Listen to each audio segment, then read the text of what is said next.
Okay, I think, Huntress. We always go Huntress. Fuck your stupid drumming.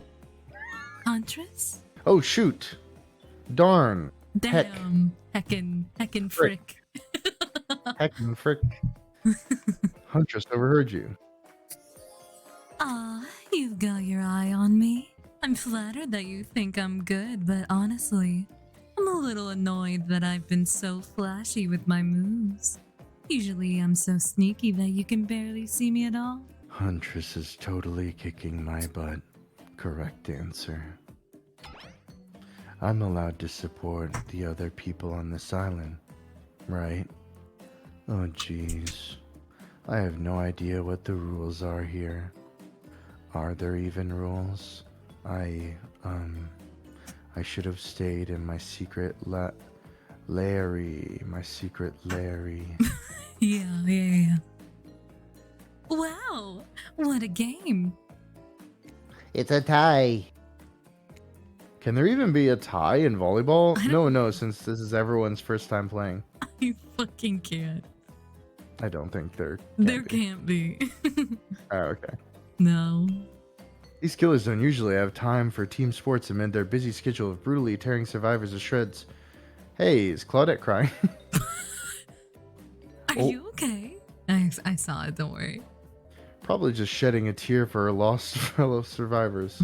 You know, this resort had 4 employees when I opened it. It's nothing. I'm totally fine. Whatever you say, boss.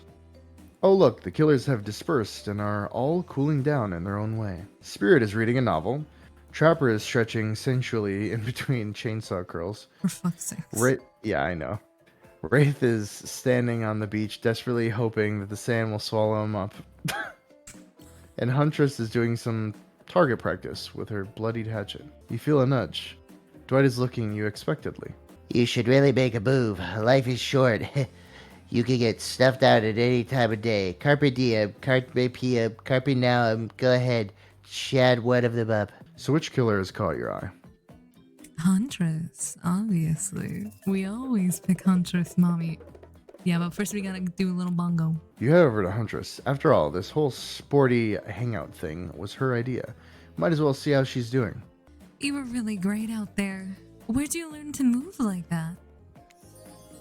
Though, whose moves? My moves? These moves? They're nothing. Huntress blushes a bit from beneath her mask. It's cute on cute, if you ask me. Sometimes you gotta look past some bloodstains. Sometimes. Sometimes. A lot of men have run for their lives in my presence. You really learn a lot about what the human body is capable of in those types of scenarios. I love to exercise. In a way, we're all running for our lives when we keep in shape. I guess I've never thought about fitness that way. Maybe it's time to start. You never know who's coming for you. Through the bush, as fast as they can, propelled forward by hunger, desperation, or just plain old boredom. I was gonna say cheeseburger in your mouth. Yeah, I'm sure you were. Doesn't seem like boredom is going to be your problem, surrounded by all these characters. Survival, on the other hand, you're gonna need to compensate for your lack of a killer instinct. What's your style? Imagination. What I lack in fitness, I try to make up for in imagination. I like to make up little games for myself to play. My imagination is very vivid. I can imagine the two of us painting, sweating, our clothes torn. Hello there. Not exactly where I thought where I was going, but sure. Up to a cavern entrance, a dark cave, slick with dew, shimmering in the moonlight. I'm back with you. A pack of wolves await us there. Friends? Enemies? Dinner? We look at each other we look into each other's eyes, then back at the wolves, and together we all howl, "Ow!" Sorry. Beautiful. Thank you. Ooh. Ow! It sure sounds exciting. My blood is pumping just thinking about it. Come on, everyone. The fun and games can't be over already. I get it. Volleyball? Not ruthless enough. Look at us. We crave action. We crave excitement. We crave the thrill of the hunt. I'm going to need the game to stop triggering my bi panic. No. It's never gonna stop. Trust me, it only gets worse. I can't believe this is an actual game. I know, I can't believe it either, honestly. And like, it's the best because all the DVD, like the people who made DVD also made this game. So, Yes. it's time to see if our friend here has the hunter's instinct. I saw you surveying me like prey on the volleyball court, Mads. Ayo. I am so gay right now. Ayo. Huntress waves a bloody axe in the air, and you step back nervously before you realize she's not waving it at you, she's handing it to you. Don't worry, I've got several of these. It's important to hone your skill, especially when you're in a new place where threats may lurk around every corner. You need to make sure that you are the biggest threat of all. Don't just aim those things at me. Heh. Can't even see me. Oh, a mini aim. Okay. We believe. Alright, I'm familiar with this. Okay. I'll try not to fuck it up. I believe in you. Ready.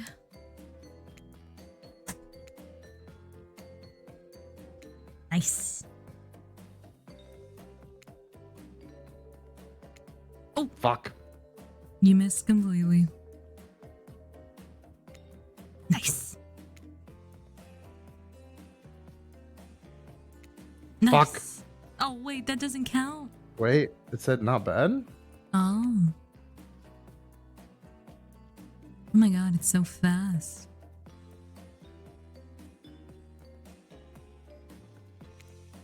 Oh, not bad, not bad. I'm impressed. A worthy opponent. I mean, could have been better, but who's keeping score? For the record, I am. You got 5 points. Nice. Hatchet throwing? Cool, I guess. I like stabbing to be a bit more up close and personal. Somewhere a loud horn blows, and the survivors snap into action. Time's up. You heard him. Get to the next activity. Oh god, I hope we don't get to one of the scenes. I think I know which one you're talking about. The one near the hot tub. Yeah. I was like, oh. I'm gonna be so dramatic in Yeah. that one, I hope you know. Wait, you're gonna play into it? Oh yeah, I'm playing into it. Listen, I'm trying to be good and behave. If you want me to play into it, I'll do it too. Seems like the next activity is mealtime? How quaint. You were expecting what? Capture the flag? Do you know how complicated it is to run a game like that? Much more so than sitting and talking. You arrive at the cookout area to find an assortment of picnic tables scattered around. What were you expecting? Some kind of grand hall with a huge banquet table? This ain't some prestigious fantasy epic like you find on cable. Dwight and Claudette usher you to your seat, but there is very limited seating directly around you. Great, terrific. It seems everyone wants to sit next to you. Even better is that they don't want to sit next to certain other people either. To start, no one wants to sit next to Trapper. Meanwhile, he refuses to sit next to Wraith or Trickster. Oh yeah, Trickster is here. Surprise? Yeah, well, they don't call him Expected-ster. I'm sorry. Even I get nervous around crowds of killers. And my whole shtick gets a little flustered. As one does. Oh no. Ready for a fuckboy voice? Oh yes, I was waiting for this one. Hey there. You're looking good, Mads. Real good. Thanks, Daddy. And we literally can't let Huntress and Trapper sit together. Fair. No, seriously, their arms are too big. They can't fit at the table if they sit side by side. Look at this. We can't even fit everyone on the screen at the same time. You probably think it was an error, but it's not. It was completely intentional. Let that be a lesson to you. Every error you think you see is a choice. Got that? Got it. Okay. Dwight and Claudette are directing traffic. You sit on one side. The rest of them will sit opposite you. Huntress and Trapper can sit at the ends with their enormous sexy arms. Now that everyone is seated, we can begin dinner. Tonight's meal was prepared slowly and carefully, with both love and hate, for 12 hours over a spit. We hope you all enjoy. We really, really hope you do. Hey, you didn't actually tell us what you're serving. What are we eating? It's meat. Well, seasoned with specific number of special herbs and special spices that we can simply can't divulge. My favorite. Of course. Meat is good. Yes, Mommy? Meat is murder. Which, considering what you've been up to, who are you to get judgy now? I'm just sharing facts. And you need to murder something to eat its meat. So that's, like, technically true. Technically true is the best kind of true. Okay, enough yapping. Let's eat. The fuck does that even mean? Technically true is the best kind of Technically true. true is the best type of true. What is that even supposed to mean? I don't know. Hey, Mads, you thinking what I'm thinking? It's gonna be a person on that spit, right? Or several parts of overlapping people, perhaps. Oh my god.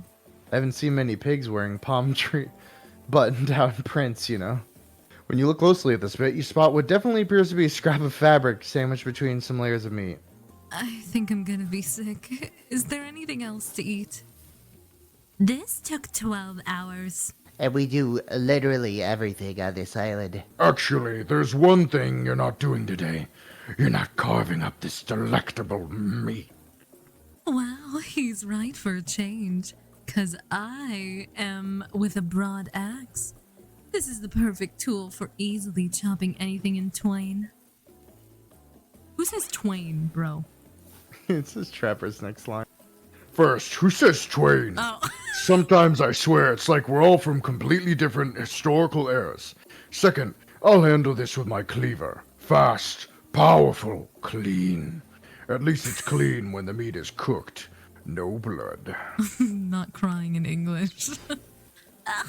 You two are, with you two and your ridiculous bicep swinging contest. Enough. Grow up. Obviously, my gorgeous katana is the only option. Obs. The hell it is. Oh, I'll show you both my katana and send you to an actual hell if you'd like. Please stop, please. I hate when we fight. Or talk. Or even when we look at each other in the eye. There. I can do it. I have the skull of Azarov. Great. Instead of slicing it up, you can club it into a second death. Hey Mads, I know this isn't what you want to eat, but hurry up and volunteer to carve up dinner. Otherwise, this will go on for hours. No hyperbole. They once argued over who had the most effective weapons for 72 straight hours. Damn. And it doesn't matter which one does it. When they're done, they will take even longer cleaning their weapon, all while explaining the value in maintaining your tools. Yeah, you gotta maintain your tool. We always maintain your tools. R.I.P. Phoenix in the chat, guys. Despite being a bunch of cold-blooded killers, for some reason they're always terrified of tetanus. Hey, why don't you just let me carve up dinner? Splendid idea. We'd hate for it to get cold. He hated when it got cold. Here's a machete, freshly sharpened. Oh, yeah. God. Oh yeah, baby. No pressure again. No pressure, but also an extreme amount of pressure. Ready. Ooh, that was good. Mr. Twitchy Ducky, thank you so much for the follow. Good job. Thank you for the host as well, my sweet. I appreciate it. I appreciate it, Bob. Big smooch. How you doing, Bobby? Hope you're doing excellent.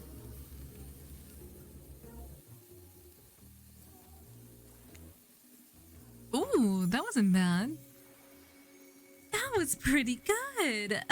I'd like to see what you could do with some less clumsy weapons. Yeah, like I said, machetes are dumb. Dinner is finally served. For real. The sounds, especially coming from the masked killers while they eat, which involves lifting their masks and shoving food up behind them, are nasty. Spirit, meanwhile, doesn't even eat. She's the only one who seems to be really embracing being dead. They're all dead, right? This is obviously hell. I mean... Come on, we're trying to be mysterious here. You think mystery comes easy? But Ed and Dwight aren't the only ones who've been working their asses off to make this night perfect. Well, at least they're lifting their masks. This is only 99% as disgusting as it could be if they just tried to mash stuff through there.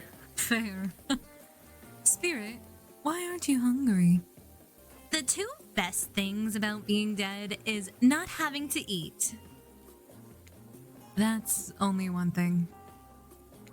Think about it, Mads. Number two is no number two. What the fuck? One less thing to think about in the afterlife. Even if I wanted to eat, I have no idea what actually would follow. Wait, what would actually follow? You might have noticed, but I'm mostly just a bunch of dismembered body parts floating in a spectral form. Do you see how deep this cut on my abdomen is? I don't think my digestive tract connects anymore. Between the food and the behavior of the group, this might be the worst meal in history. Damn, that's foul. But even worse is they're staring at you. You're not eating. They don't like that. I think they want an explanation why. What do you want to tell them? Look, a seagull. I did the same thing. Look, a seagull. Wow. Wow. Yep. Sorry. It's okay. Wow, have you ever seen a seagull that big? I haven't. It's incredible. Anyways, what are we talking about? Lame misdirect. Yeah, she's right, Mads. Pretty lame. Own who you are. Never compromise. Didn't you wash up on this island with no memory of who you are and how you got here? Yes, you did. Poor thing. You have no idea the last time you ate a real meal, and you've been standing in the sun. Self-care. It's self-care, bitch. But the seagull. Uh-oh. He just made a lot of good points. I swear. You're beginning to feel lightheaded. It waved at me. Maybe you need to eat to survive here. Either that or someone poisoned you. No, wait, you haven't eaten, so you can't be poisoned. Whatever the answer, you're clearly about to pass out. Fuck. Oh, hey, it's me again. Your friend, mentor, guide, narrator to the narrator, the ocean. Not sure how I feel about the characterization, but I'll allow it. I brought you here, and I might be the only one who can help you now. There's only one thing you must do to survive. You have to figure out why you're really here. No one can tell you, not unless you follow the right path. Or at least, a right path. There are too many of those to count. Hopefully you pick at least one of them. Because there are even more wrong paths. Many of them lead to your demise. Others lead to something even worse. Starting scene's over and having to fast forward back to where you were, am I right? Ow. from this place holds many secrets, even from itself. But the one that truly matters can. Hello? I'm sorry. It's okay. Why are you here? Why are you here? Answer that, and you'll learn the truth. The ultimate truth. Vague, mysterious. I gotta give it up to this ocean character. That's some quality early game storytelling. Hold on, I'm back. One more piece of advice. You've made many choices by now. Some of them I liked, some of them I did not. It's in your best interest to make more choices like that. Wow, mysterious. Yeah. You wake up to find Huntress holding your limp body, gingerly pouring cool water into your mouth. Oh, Sorry. Jesus. Jesus Christ. Smeagol, is that you? Anyway, that scared Yeah. you? I'm sorry. Oh, good. You're awake. Sometimes when I try to take care of people, they have a way of ending up less alive than when I started. Which would be a total bummer if that happened to you. Been so long since I had a normal, happy, healthy living person around. Unless I'm just falling into the same old routine of smashing everyone's head open with a hatchet before I really get to know who they are as a person.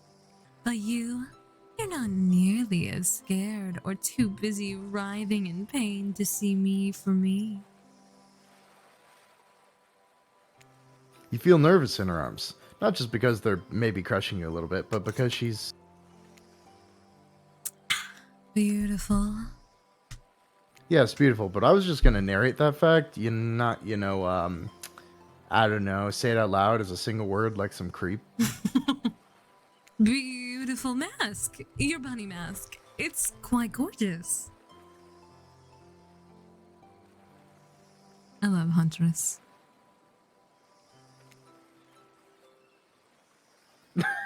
Nice recovery. But now that you're awake and you're talking, you gotta keep this up. Did you make it yourself? You're the first person to ever ask me that. Yes, I did. You seem so corgi and cool. You could do anything. Own an Etsy store, be a doctor. Why is it that you kill people? Huntress sighs. You can practically see the memories flickering across her eyes. But she hasn't tried to kill you yet, so that's a good sign. It's all I ever taught to do as a young girl, so I thought it was right. Even through the mask, you can see Huntress is blushing a bit. It seems your line of questioning has made her a little nervous. Hey, you didn't eat much dinner. You want a snack? She offers you some jerky, probably human jerky, but her spice game is on point because it smells pretty damn good. Human snack, exactly. Yes, we're accepting it. Take it. Take it. When on Murderous Island, you might as well eat as the killers do. Plus, you really are hungry. And you can chow down on some jerky sensually, right? I'd love some. After a moment of quiet chewing on what you choose to believe is not human thigh meat, you decide to be bold and ask another question. Have you ever been in a relationship before? Dang, you're really going there. You do not play around, Mads.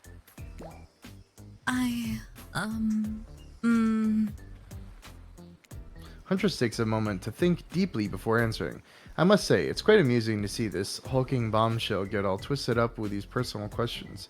Kudos to you, Mads. There was this one deer that looked at me quite provocatively in the clearing once. But that doesn't count, does it? You hear the faintest giggles bubble out from behind Huntress's mask. You're so cute, Huntress. No, it doesn't count. Whoa, what's this?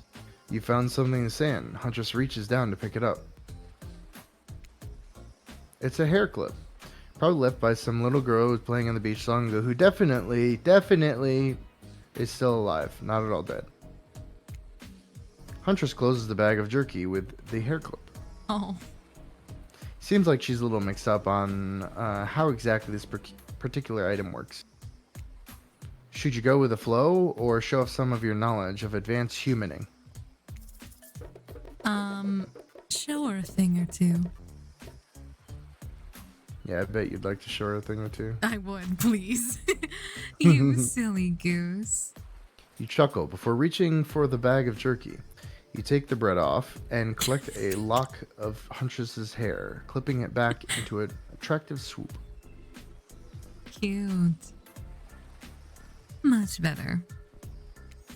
Huntress is so happy that you taught her something new about human trinkets. She touches the clip in her hair with a shy smile. Just as things are really heating up, you hear a flurry of footsteps behind you, and you quickly spin around, ready to fend off whatever new danger has popped up on this strange island.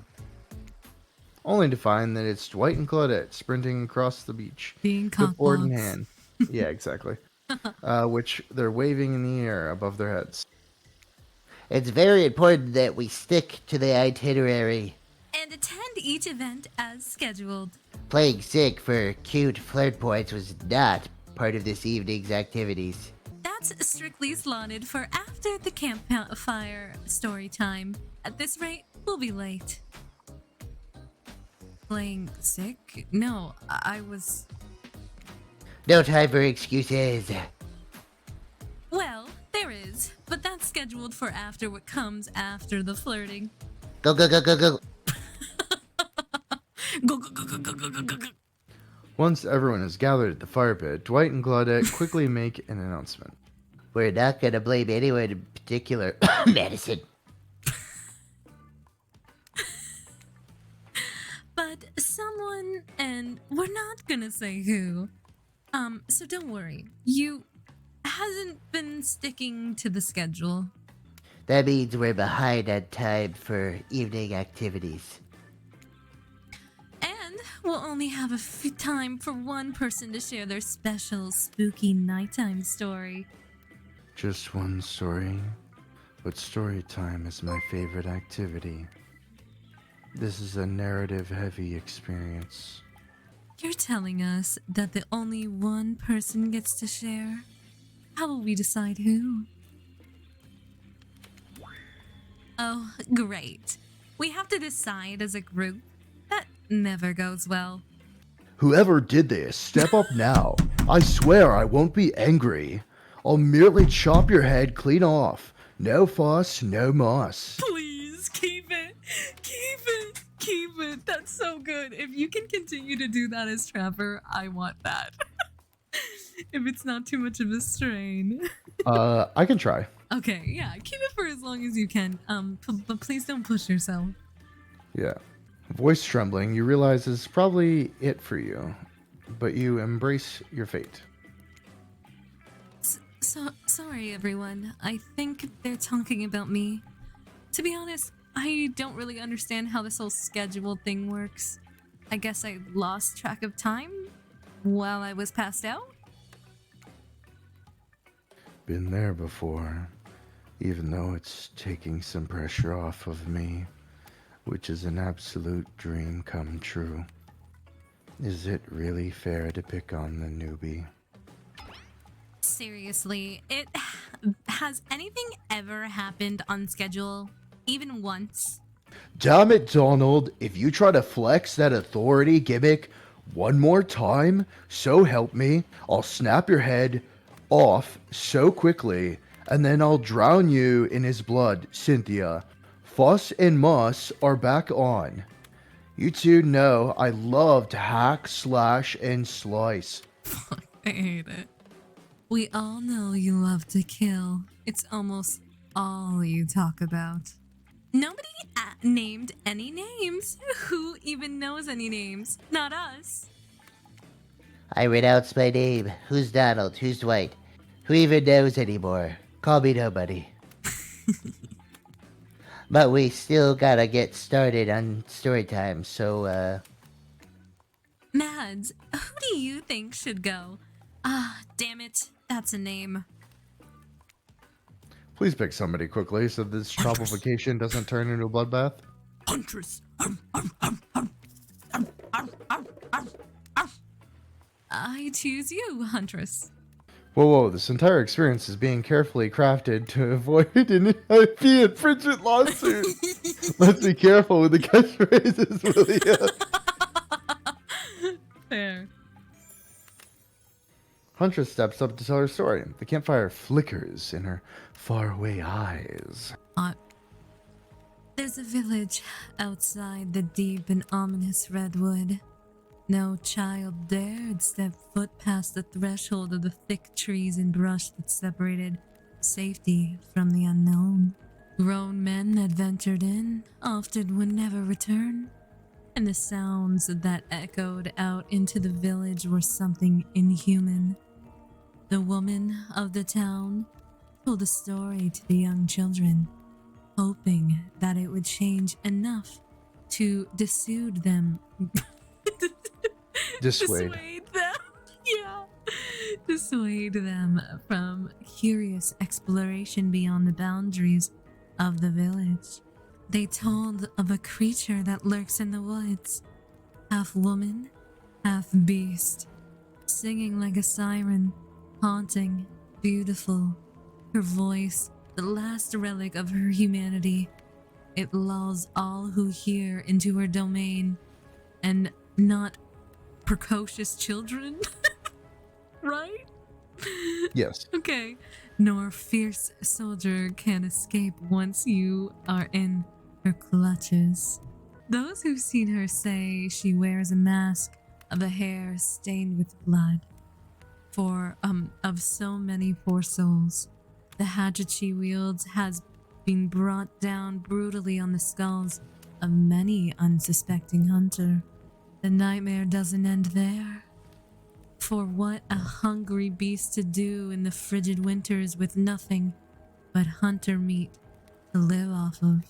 It is said that the huntress, as the villagers called her, couldn't bring herself to kill young girls she came across in the forest. Instead, they'd suffer an even worse fate. Longing for a child of her own, she'd bring them back to her secluded cabin to keep them safe. She'd wrap a tight cord of rope around their necks and affix them to the wall. That way, they'd be warm. That way, they'd be out of harm's way. The huntress would even bring the girls presents. Toys she... Oh, thank you for the hydrate. Toys she putrefied from bodies. Masks she fashioned out of things from the cottage, and little dolls made of grass and twigs. But these toys did nothing to quell the children's fear. Within days, the girl would waste away from starvation and dehydration. For all her good intentions, the huntress had never learned how to care for a human child. You see a tear creep down from underneath Huntress's mask. Suddenly, the most beautiful singing voice you've ever heard fills the air. Sleep, my darling tiny one, tucked within your bed so tight, else the gray wolf will come and grab you by your side. There's a brief moment of silence, and you feel the need to contribute to this stirring moment. Join in singing. He'll snatch you up between his teeth. If on the bed's edge you sleep, drag you to the forest deep beneath the quaking tree. Huntress can't believe you know the song. Share an intimate glance across the campfire. Hot. Cue careless whisper. Bow, bow, bow, bow. So close your eyes and fall asleep. Count the little woolly sheep, tucked so tightly you must keep, or he will come for you. The song ends and you're both met with silence around the campfire. Hot. I love that song. It's Baku Bashkufka? I can't pronounce it. Bayushka. Bayu Bayushka. The old Soviet lullaby, right? It's a song my mother used to sing to me before bed every night. That's fucked up. But now I must go. The memories, they are too much. On that note, everyone decides it's time to take a break and split up for a little bit so that they can all have a moment alone before bed. Everyone leaves and you're alone by the fire.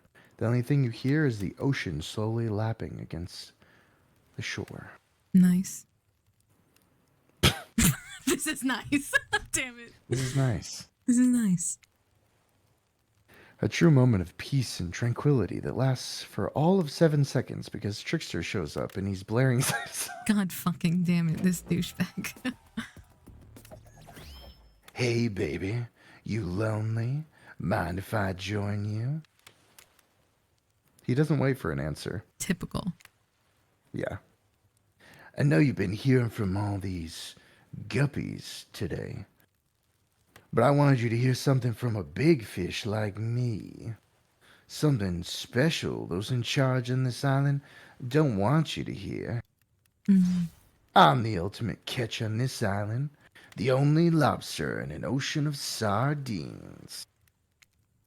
No one can give you Sorry. no one can give you what I can.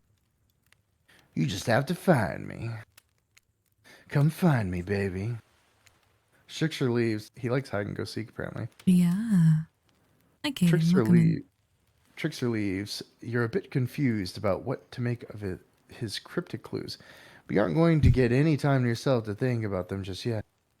Huntress approaches you. Mommy? What if you like sardines? Well, that's okay. You're allowed. Just know.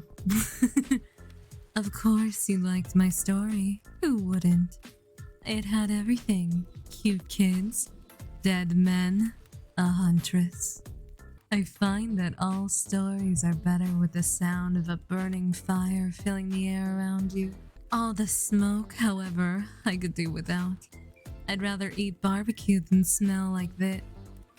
Let's rinse off all the campfire with a dip in the hot tub, shall we? Yes. Yes! Please! Please. Uppies! Please give I me beg of you. uppies. This view though, I'm just saying. Uh-huh. Say no more because I agree.